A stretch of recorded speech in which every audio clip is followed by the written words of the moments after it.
Assalamualaikum warahmatullahi wabarakatuh. Kami dari kelompok 2 yang beranggotakan saya sendiri Erlinda Puspitasari dengan rekan saya Fadila Wahyuning Tias akan mempresentasikan hasil kerja kami yang berjudul Akhlak Tercela. Baiklah, langsung saja. Pengertian akhlak itu sendiri adalah sifat yang tertanam di dalam jiwa yang mendorongnya untuk melakukan perbuatan tanpa memerlukan pertimbangan di dalam jiwa, yang menimbulkan macam-macam perbuatan dengan gampang dan mudah. Untuk lebih sederhananya lagi, jika manusia sudah melakukan perbuatan dengan spontan, maka itu yang disebut akhlak. Selanjutnya, akhlak itu sendiri dibagi menjadi dua, yaitu akhlak terpuji dan akhlak tercela. Nah, dalam kesempatan kali ini, kami akan membahas tentang akhlak tercela. Yang pertama, definisi akhlak tercela atau akhlak mazmumah. Kata mazmumah berasal dari bahasa Arab yang artinya tercela. Akhlak mazmumah artinya akhlak tercela. Segala bentuk akhlak yang bertentangan dengan akhlak terpuji disebut akhlak tercela. Akhlak tercela merupakan tingkah laku yang tercela yang dapat merusak keimanan seseorang dan menjatuhkan martabatnya sebagai manusia. Bentuk-bentuk akhlak mazmumah bisa berkaitan dengan Allah Subhanahu wa taala, Rasulullah Shallallahu alaihi wasallam, dirinya, keluarga, masyarakat, dan alam sekitarnya. Selanjutnya yaitu macam-macam akhlak tercela. Yang pertama ada hub dunya. Hub dunya menurut bahasa adalah mencintai dunia. Adapun menurut istilah adalah mencintai dunia yang disangka mulia dan akhirat menjadi sia-sia. Definisi tersebut dapat dipahami bahwa hub dunya berarti mencintai kehidupan dunia dengan melalaikan kehidupan akhirat. Seseorang yang mencintai dunia akan mengakibatkan dirinya banyak melakukan kesalahan dan berbuat dosa seperti berbuat maksiat, keji, dan mungkar karena ia melupakan Allah Subhanahu wa taala. Selanjutnya ada adam atau tamak, bisa disebut juga tamak. Yang dimaksud dam menurut tarajumah adalah rakus hatinya, sedangkan menurut istilah adalah sangat berlebihan cintanya terhadap dunia tanpa memperhitungkan haram dan besar dosanya. Definisi tersebut dapat dipahami bahwa dam berarti sifat rakus yang sangat berlebihan terhadap keduniawian, sehingga tidak mempertimbangkan apakah cara-cara yang ditempuh untuk memperoleh keduniawian itu hukumnya halal atau haram. Yang penting mendapatkan kemewahan hidup di dunia. Dan yang selanjutnya ada itba al-hawa. Itba al-hawa menurut bahasa berarti mengikuti hawa nafsu. Adapun menurut istilah syara berarti orang lebih mengikuti jeleknya hati yang diharamkan oleh hukum syariat. Itulah orang yang mengikuti hawa maksiat. Definisi di atas dapat dipahami bahwa itba al-hawa berarti sikap menuruti hawa nafsu untuk melakukan perbuatan-perbuatan yang dilarang oleh hukum syara. Dan yang keempat ada al-ujub. Ujub menurut bahasa ialah membanggakan diri dalam batin. Adapun menurut istilah ialah mewujudkan keselamatan badan dari siksa akhirat. Definisi tersebut menunjukkan bahwa ujub berarti membanggakan diri karena merasa dapat terhindar dari siksa akhirat, bahkan menganggap wajib dirinya selamat dari siksa akhirat. Sifat ujub ini tercermin pada rasa tinggi hati dalam berbagai bidang, baik dalam bidang amal, ibadah, keilmuan, kesempurnaan moral, maupun yang lainnya. Baiklah, selanjutnya akan disampaikan oleh rekan saya Fadila Wahyuning Tias. Dan selanjutnya adalah al-riya. Menurut Ki Haji Ahmad Rifai memberikan definisi al-riya sebagai berikut. Riya menurut bahasa ialah memperlihatkan amal kebajikannya kepada manusia. Adapun menurut istilah ialah melakukan ibadah dengan tujuan di dalam batinnya karena demi manusia. Dunia yang dicari tujuan ibadah tidak sebenarnya karena Allah. Dan yang selanjutnya, al-takabur. Definisi al-takabur dikemukakan dalam kitab Abyan al-Hawaji sebagai berikut.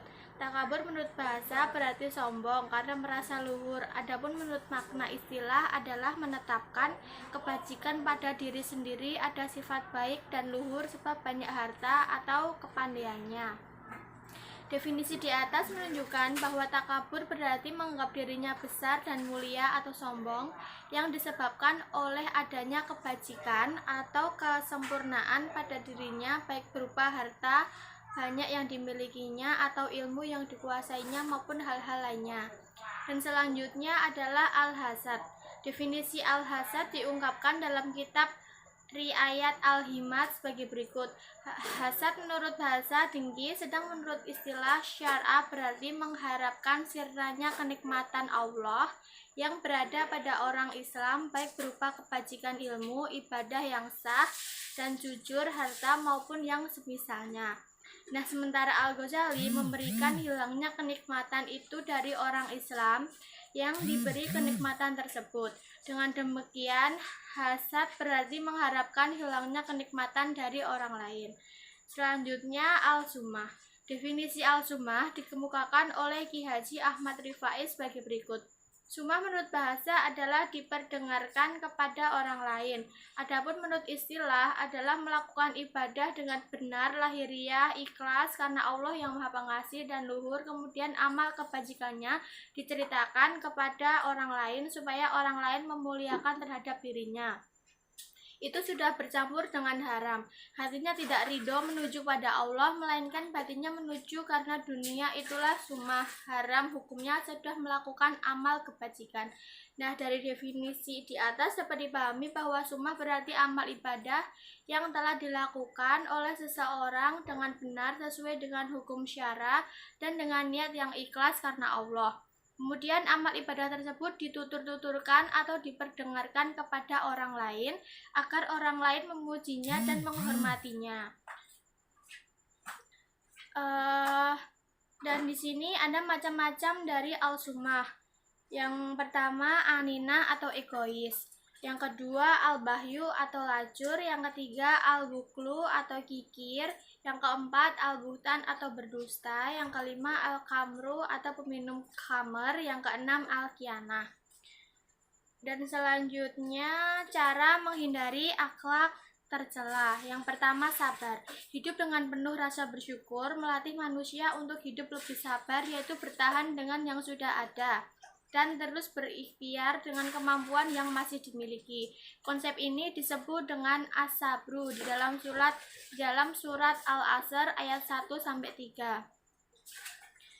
Kesabaran manusia dalam menghadapi cobaan hidup akan menguatkan jiwa dan meningkatkan kekuatan mental. Apapun yang manusia hadapi, baik senang maupun susah, bagi orang yang bersabar tidak akan membuat jiwanya tergoncang. Semua yang berasal dari Allah Subhanahu wa Ta'ala akan kembali kepadanya. Dan yang selanjutnya melaksanakan kewajiban kepada Allah. Selain dengan bersabar dan bersyukur, menghindari perilaku akhlak tercela dapat dilakukan dan melaksanakan kewajiban manusia kepada Allah dengan baik dan benar. Kewajiban manusia kepada Kholiknya adalah bagian rangkaian dari hak dan kewajiban sebagai suatu hal yang wujud ataupun maujud. Manusia selalu memiliki sifat ketergantungan dan tumpuan pokok dari ketergantungan adalah ketergantungan kepada Yang Maha Kuasa, Maha Perkasa, Maha Bijaksana, Maha Sempurna. Dan yang selanjutnya berilmu dan berakal. Hal lain yang juga dapat menjadi cara bagi manusia dalam menghindari segala tindakan atau akhlak tercela ada dengan ilmu dan akal. Islam mewajibkan kaum muslimin dan muslimatun untuk menuntut ilmu sejak dari buayan sampai liang lahat, karena orang yang beriman di masyarakat menduduki derajat yang tinggi. Islam adalah agama ilmu dan agama akal, supaya sebelum manusia melakukan sesuatu dapat membandingkan sesuatu tersebut dengan perbandingannya, agar perbuatannya sesuai dengan kebenaran, keadilan, kemaslahatan, dan kewajiban. Islam menganggap bahwa Islam tidak akan mendapat tempat yang baik apabila orang-orang Islam tidak mempunyai pengetahuan yang matang dan pikiran yang sehat. Dan yang selanjutnya istiqomah. Istiqomah merupakan anugerah Allah Subhanahu wa taala setelah manusia mendapatkan anugerah hidayah. Istiqomah beraga juga merupakan hal yang membutuhkan perjuangan. Allah Subhanahu wa taala menyebut keutamaan istiqomah dalam Al-Qur'an, yaitu tidak merasa takut dan sedih serta mendapatkan janji berupa kegembiraan dan surga. Baiklah, dari penjelasan kami dapat disimpulkan bahwa pengertian akhlak yaitu akhlak berasal dari bahasa Arab al-akhlak yang merupakan jamak dari kata khuluq, yang berarti budi pekerti, perangai, tingkah laku, atau tabiat. Sedangkan secara terminologis, akhlak merupakan perantara perilaku manusia dalam segala aspek kehidupan. Selanjutnya, akhlak tercela yaitu tingkah laku yang tercela yang dapat merusak keimanan seseorang dan menjatuhkan martabatnya sebagai manusia. Akhlak tercela sendiri terbagi menjadi 8. Ada hub dunya, tamak, itba al-hawa, al-ujub, al-riya, al-takabur, al-has, dan al-sum'ah. Nah, cara menghindari akhlak tercela adalah yang pertama sabar, yang kedua melaksanakan kewajiban kepada Allah Subhanahu wa taala, yang ketiga berilmu dan berakal, dan yang terakhir istiqomah. Baiklah, cukup sekian presentasi dari kami. Terima kasih atas perhatiannya. Wassalamualaikum warahmatullahi wabarakatuh.